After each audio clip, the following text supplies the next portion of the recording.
I've always wanted to be popular on YouTube.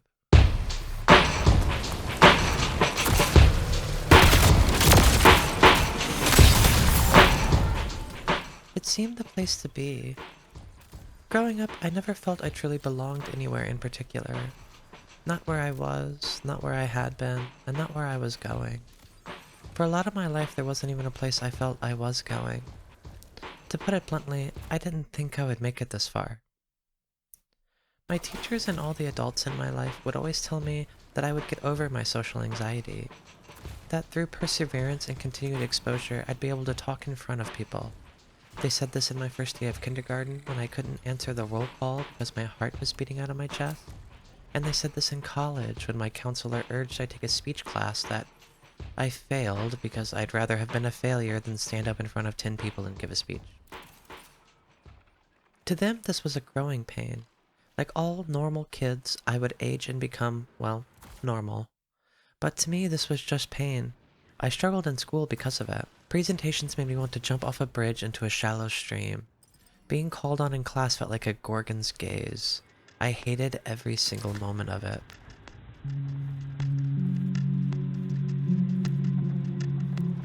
I get to say that now. I'm 33 years old. The distance is there. School really sucked, and I didn't struggle with public speaking. I struggled with social anxiety. Like barbs in my skull anxiety. Sweating at the thought of having to speak to someone anxiety. The kind that should have been noticed by adults. But no, I was smart, did well on homework, and was so afraid of making a noise that most teachers forgot I even existed.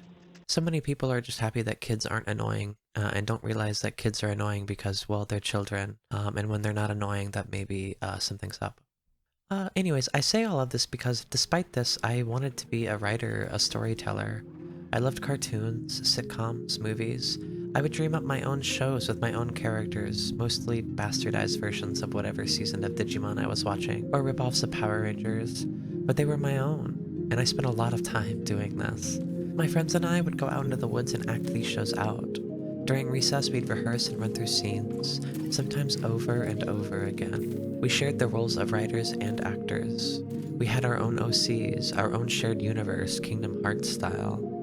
We were going to turn it all into a cartoon one day. We'd see our characters on the big screen. There'd be merch and toys and posters and everything.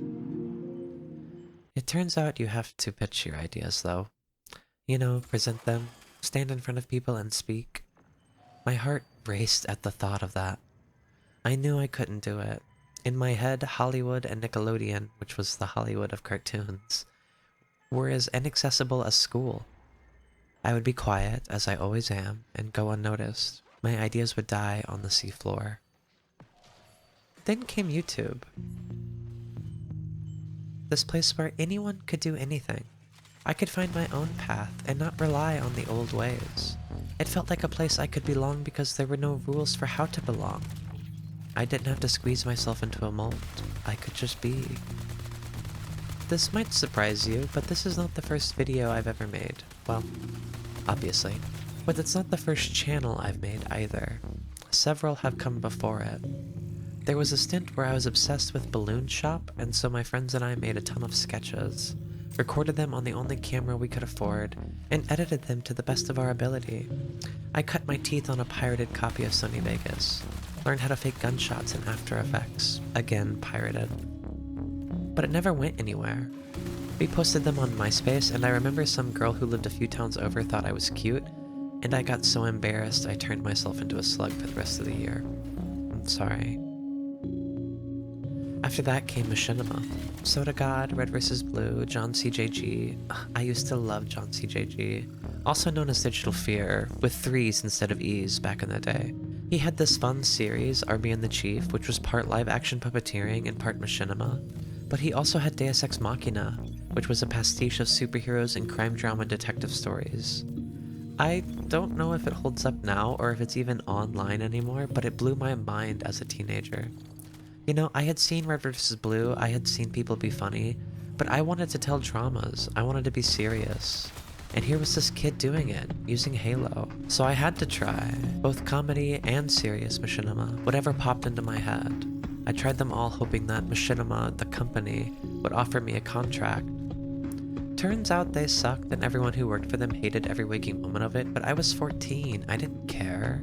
I just wanted to be good at something. I wanted to be recognized, not for being quiet at school, but for being a good writer. I wanted to belong. Embarrassing confession time. There was a period where machinima, the company, was shifting away from, well, machinima, the art form, and towards gaming vids. You know, the ones where you play Call of Duty and talk over it, sometimes scripted, sometimes off the cuff? Well, inside of that niche, there was a smaller group of creators who would play characters while they did this, and I tried my hand at that too. I'm glad that channel doesn't exist anymore. Eventually, I went to film school, realized as I realized before, that I didn't want to move to Hollywood and work as a PA for 7 years for the chance at doing anything with my life while sweating profusely in the California sun. And now I have a degree I haven't used in 10 years. 10 years. I'm 33 years old. I probably started my first YouTube channel when I was like 15 or 16. So almost 20 years ago. I've always wanted to be popular on YouTube. I've tried many times. Most recently inspired by video essayists Jacob Geller, Folding Ideas, H Bomber Guy, Lindsay Ellis, Lady Emily, Lily Alexander. And by recently, I mean within the last decade. I've always wanted to be popular on YouTube. It wasn't just a phase or a fad or something I would grow out of. I've always wanted to be popular on YouTube, and I can't say much has changed. I can't say, even though I'm older and wiser and have found the place I belong, and I have a career, and I love my family, that anything has changed. The different jars of life, the social alchemy, the spiritual goop of romance, and the dire draught of work, each required these experiments. They fluctuate and pulse. I am putting on my lab coat and pouring concoctions into your head and hoping it bursts you open. Green and blue and gold, all manner of living things taking root. I'm 33 and I've been contemplating trying again, starting over fresh, with a blank channel. There are entire ecosystems of content around how to make a YouTube channel, what to do, who to be, when, and why. That stuff can really get in your head. Starting over is new and exciting. With it comes infinite possibilities surrounding the mysterious algorithm. I could find new people, new niches, a new experience. But then there's also the risk of losing what I already have. The real question ends up being one of your own personal philosophy. Do you think starting over is better than sticking it out?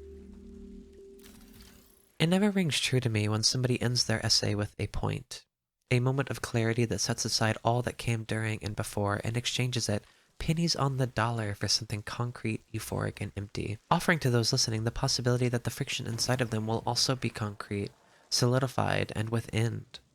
But I want and desire. They lie and say the brain stops developing at 25, but it craves and grows. Life is not so easily contained by these words. To do so, we must kill them, trap them like the discomfort of doves. Bury them in the land for our hands to brush against while trawling, dirt under our nails, plucking feathers and examining corpses as an outsider. A body scarred and tattered, dragging behind it many little coffins. No. I'm going to pretend, for now, that I am starting fresh once more. I have inherited this channel as I have inherited yesterday and my life before. It comes free with this dug earth. I've always wanted to be popular on YouTube. And now a word from our sponsor. This video is brought to you by my patrons. Oh, look at all these people. I bet you wanna give me money. You want it so bad. Just do it. Okay, back to the video.